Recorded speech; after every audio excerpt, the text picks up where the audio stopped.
All right, we are live. I am here with Liz Kislik. You can find Liz. I will share my screen real quick.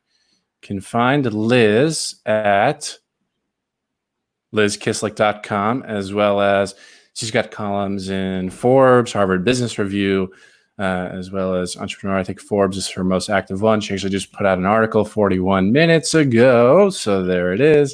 You can look up Liz Kislik, Forbes, HBR, Entrepreneur, and to find those columns. People, I think, that listen to this are pretty resourceful. They can find it without direct links. Liz, it is a pleasure to speak with you. Thanks for being here. I'm so On happy to LinkedIn be Live. with you. Yeah. So first off, I ask this every so often to people who have columns in all of the columns that you would want to have columns in. It's not something that I really do too often, blogging.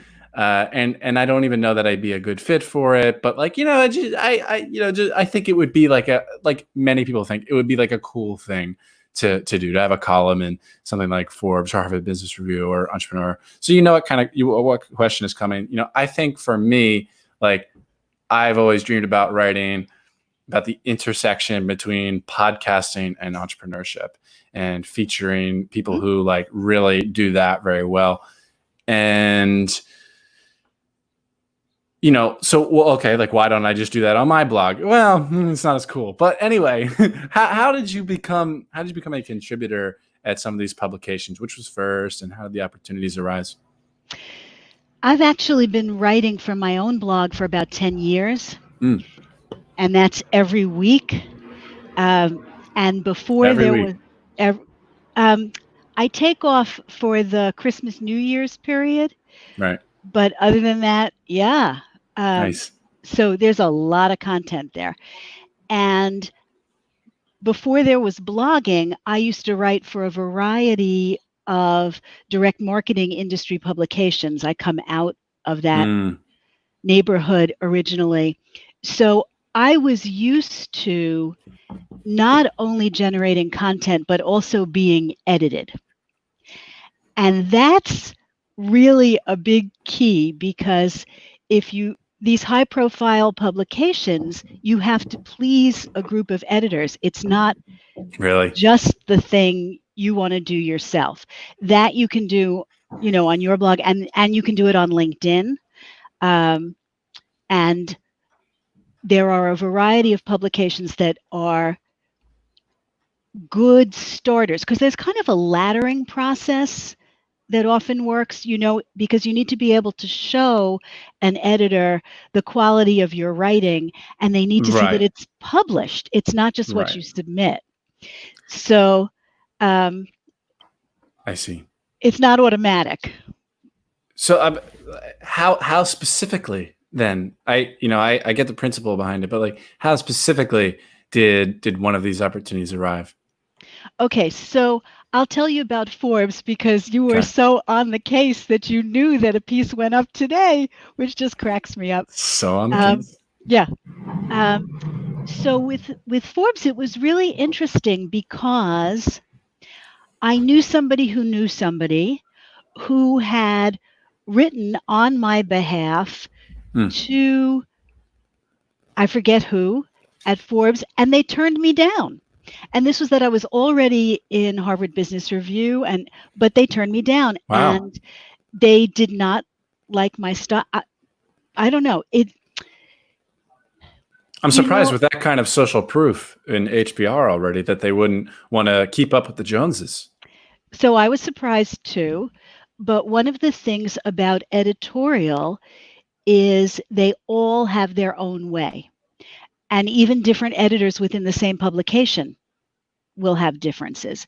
So there is a kind, what it makes me think of? On the various detective shows, when a detective picks up in homicide, that's the one who has the case. So whichever editor you happen to hit, sometimes it's a match, and sometimes they don't feel that way. I see. But then later, a good colleague of mine was approached by Forbes, and she was already writing for a couple of other publications, and she said no. She said what you would say, you want to talk to my friend. So then I submitted, and you have to submit published articles and pitches for new articles, and that time they took me. And I can't tell you why, Jordan. With the analogy, the detective analogy, it's whoever picks up the case. I think it's very much like that with TED Talks too. I get rejected many times. I get the screenshots of rejection emails, but eventually I got a yes. And eventually you did too. I mean, did you go through a similar process there? Did you get rejected a few times? Yeah. And different places, and it feels arbitrary. I'm sure they have their rubric, their rationale, their checklist. To the person who's submitting, it's very hard to know, and they often don't give you information that's really useful for changing your approach. Yeah, I find that too. Yeah. It's, I guess, just keep knocking on the door. Keep knocking on doors, plural form. I think that's right. And then trying to see what are the approaches that seem to be successful, and can you reverse engineer it in some way? But even that's not guaranteed. I don't mean to suggest that there is actually a checklist that you can follow to submit. There are a bunch of articles online all the time about how to get published in A, B, C, or D, and it's worth looking at them. But then it is the same as pitching for anything else. You have to be willing to do it and be turned away and go back. And it's not up to us.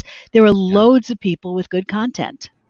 Yeah, I think getting published a feature is much different than getting a column. But as far as getting a column, is it unheard of, Liz, to, and I'm not making you the expert on Forbes columns, but I'm asking. If you don't know the answer, that's fine. Is it unheard of to be gifted a column, to get a yes without writing for any other publications besides your own blog? Oh, do you have to have some sort of leverage elsewhere? Okay. I really don't know. And I think it depends on what's going on in the moment too. Because in the same way that you might meet somebody on the street corner and suddenly they're your partner for life because it just happened to be your lucky day, you might hit it. But in general, I think it's not meant to be so easy. Editors are drowning in content. Oh, yes, absolutely. And a lot of it's very similar too. I think that a lot of it's sometimes hard to find original messages out there. I actually just tweeted something about an hour ago. When creating content, avoid cliche like the plague. And I think that if you're avoiding the cliche, you're pitching something that is original a little bit, and not, and 200 contributors aren't already writing about this. It's obviously without saying, boost your chances. Now, is it overrated, or is it well worth the, writing the articles, having these columns? This is like the thing about, do you stop taking the medication? So I don't know if I stopped writing, would I still be getting the business I get, etc.? I'll tell you that I have only gotten one client who saw a piece in Harvard Business Review, emailed me, and we were a match, and there we were right there. I have gotten inquiries, not always the perfect match, or, as is true in many cases, people write to writers to get answers for things. So it's not necessarily going to turn into business. But I think in general, it probably adds, we have to assume it adds cachet for just the reason you made the intro you made, right? Yeah. It's I mean, there's an element of social proof there too that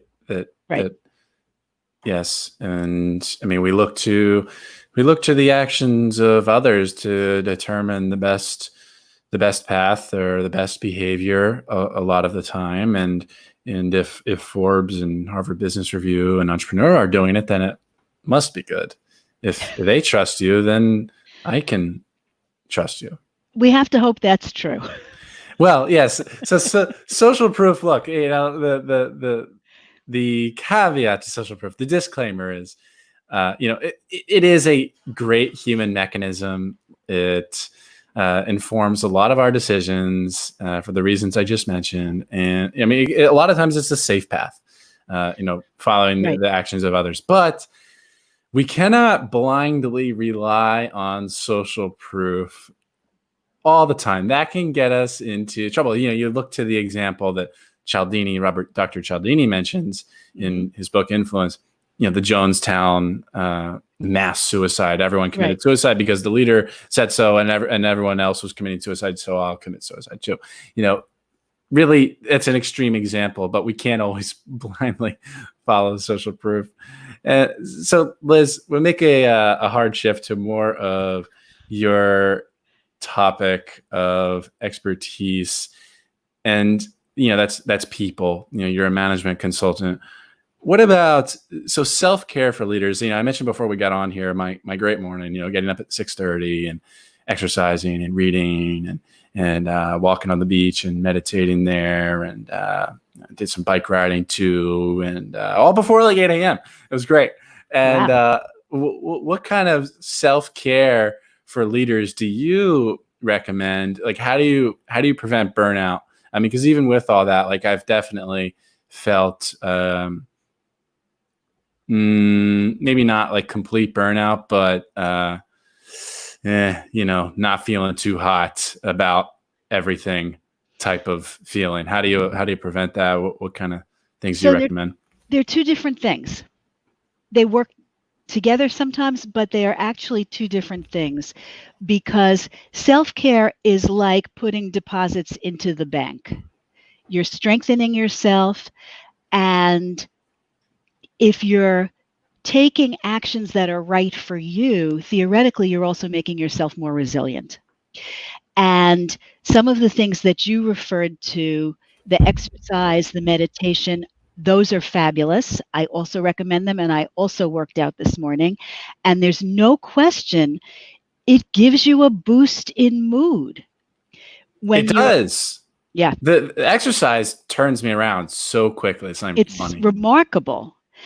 Part of it is, I think, those of us who are in the realm of, let's call it, knowledge workers.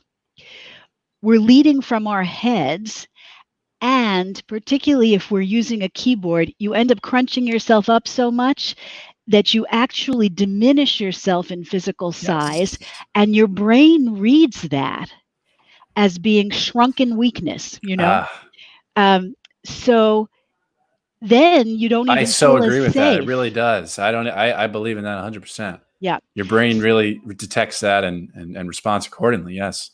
So the idea of and this sounds so small as to be ridiculous, but just lifting your head out of your shoulders right away. Now, you already drew the breath, but even before you breathe, the fact that it's safe to put your head up and not get it shot at, okay, I'm safe. Good. I can look around. Now maybe I can take a full breath. And the issue is not even so much taking the breath as the exhale, because a longer exhalation, the fact that your body has time to do it and doesn't have to pant the way it would if you were being chased, again, it's a message to the brain that you're safe. So how your body is, very important. Meditation or anything that clears the mind for just a couple of seconds of all that ongoing chatter all those Yes. voices we have. Great. Something you didn't happen to mention, I won't ask you, you'll say if you want to. Sleep. Oh, I yeah. don't do that enough, but it is healing both psychologically and physically. There's no question. Yeah. I Nature. talk about sleep all day, though. I mean, that's just, 10 o'clock to 6:30, 7, the latest, at least lately. And I mean, it's not the same as like, oh, I'll sleep, I'll go to bed at 2, It's wake not up the at, same. 8, and I'll take like, naps throughout the day. It's not the same. I don't have any caffeine because I don't like that to interfere with my sleep cycles. I mean, because think about it, Super. you have like 200 milligrams of caffeine at, let's say, like 10 a.m. And then so the half life of caffeine 6 hours. Sorry, I'm going on here. Half life of caffeine It's good. 6 hours at 4 p.m. You got 100 milligrams buzzing around in your system still. And then at 10 o'clock, 6 hours later, you still got 50 milligrams buzzing around your system. I don't want 50 milligrams in my system when I'm like trying to go to bed. I'm trying to hit my sleep cycles in an optimal way. And I don't really want that interfering. I mean, like there's a difference between passing out and actually going to sleep. And I find that a lot of people, not everyone, it works for some people, but a lot of people that have way too much caffeine, they may sleep enough hours, but they wake up feeling restless and they're like, oh, I need more caffeine. And it's just a vicious cycle. So I mean, sleep is so important. The quickest way to depression for me is to get under 6 hours of sleep. Okay, good. And under 6 hours is really unhealthy in almost every way you can look at it. But even if you're doing those mechanical things, that's not enough to stave off burnout if you are throwing yourself into an uncomfortable, unpleasant, painful circumstance every single day. So your conditions, the way you do your work, the people you're with, the requirements and burdens that you feel, if those become too crushing for too long, we can tolerate a lot. I mean, it's quite remarkable what we can tolerate and slog through and still do quite well. But at some point, it catches up with you. So in addition to the good, healthy things, you need a certain amount of pleasure and beauty. Nature is fabulous for that. Art and music are all wonderful. But you also need to get some satisfaction out of what you're doing and feel good about it, in the sense that you have to feel that your work is needed. That's a very big component of it. And appreciated. So you can know, for example, there are people who are in truly terrible jobs and there are some terrible bosses out there, and they know their work is needed, but it doesn't feel good to do. And after a while, they start to fry. What do you do? Well, you look and see carefully whether there are things you can change or whether it's best to go. That's the big equation. If there are things you can change, then it's worth experimenting and trying in exactly the same way that we talked about pitching publications. You try to figure out, because everything is like that. Jordan, everything is like that, right? Yeah. You Quite the size analogy, it up. quite the metaphor for life. Yeah. Yeah. You size it up. You see what you can tweak or think fresh or shift or get help with or any of those things. You run the experiment. And if it works, you think, okay, that's good. Now what can I do next?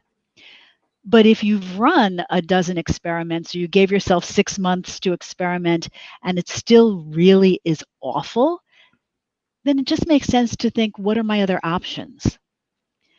Because misery is bad in general. It's bad, yeah. And right now, between the pandemic, which is not leaving us anytime soon, and the heightened awareness in the white world of racial justice and all the problems that our Black and other people of color colleagues have been laboring under, there's a lot of negative energy, pressure, and suffering right now. Yeah. And you A lot of put stress. something yucky about your job on top of that, you can feel pretty bad for a pretty long time. Mm. Yeah. Regarding you mentioned the burden, carrying the load. I think as leaders, I especially have a tendency to, it's easier for me to just do it for someone instead of explaining it, and so I just take on a lot of the time too much. And obviously it's the cliche problem that leaders have, the issue of not being able to delegate. And I've certainly been able to delegate a lot more in the past year than I have been ever. Where I do very little fulfillment at this point. I produce podcasts at Trend Up Media. It's my company. And but still there's like little things that like I just shouldn't be doing. How do we instead of solving problems for our team, how do we empower them to take initiative and solve the problems themselves? Good. You are very good at asking two questions in one question. Oh, that's not good. That's a bad thing. That's So, a bad thing. Thanks for making me aware of that. I gotta. well, it's great for making it interesting. You may not get the answers you want. So, delegating and empowering are actually, in the Venn diagram, there's an overlap, but they're not the same thing at all. Because delegating is really about resource management, clarity of instruction. It's structural. Then the idea of empowerment, that's really the way you treat people. So I used to talk about empowerment as the thing that leaders would talk about to hold people responsible for what they themselves would have done if they had been in that circumstance with perfect resources, perfect information, and perfect good luck. That's empowerment. That was their idea of empowerment. Here, I'm giving it to you to do. Now go be perfect so that I will be satisfied. And what a bind that is Sure. to put somebody in. So, in many ways, knowing how to delegate is really important to empowerment, because if you don't know how to give clear instruction, and most of us don't, I don't know if when you were in, middle school, if you ever had the exercise of describing to somebody else how to make a peanut butter sandwich or how to tie their shoes, and the number of things that we gloss over because it's so obvious, we don't think Right. about it. Right. We don't say, take the lid off the jar, and we don't describe how you do that. Yeah. That kind of thing. I struggle with that. Yes. Right, How because do we, you know it. other than being aware, what else do we do? Right. So part of the challenge, particularly for people who are competent, are quick, and want it done the way they would do it, we sometimes don't know how to think about explaining the thing so that somebody who is not us can do it. Mm-hmm. And one of the biggest issues, and here's why the two questions together actually works. One of the biggest issues in both delegation and empowerment is understanding that the other person is not us. Yeah. So when you empower somebody, you are leaving them with trust and confidence. You are really giving it to them in a way that means you expect that you will actually be pleased when you get it back. And if you don't believe that, don't think you're empowering. First, make sure they actually have the knowledge and the skills and the resources and the tools and the bandwidth and all the other things. What goes wrong so often is a leader says, oh, my people aren't accomplishing X. I have to empower them to do it. And then he says, oh, people, I have your backs. You are empowered. Go do it. Well, if they don't have new tools or they don't have new information, they're probably going to do exactly the thing they did last week. And we believe that when we say we're empowering, that it should come out better, golden and shining, but there's a lot that goes into that. So in either of these cases, thinking about what is the result that you are looking for, and have you created the conditions in which that result is likely to occur, is what you really should be asking yourself. Okay. Thank you.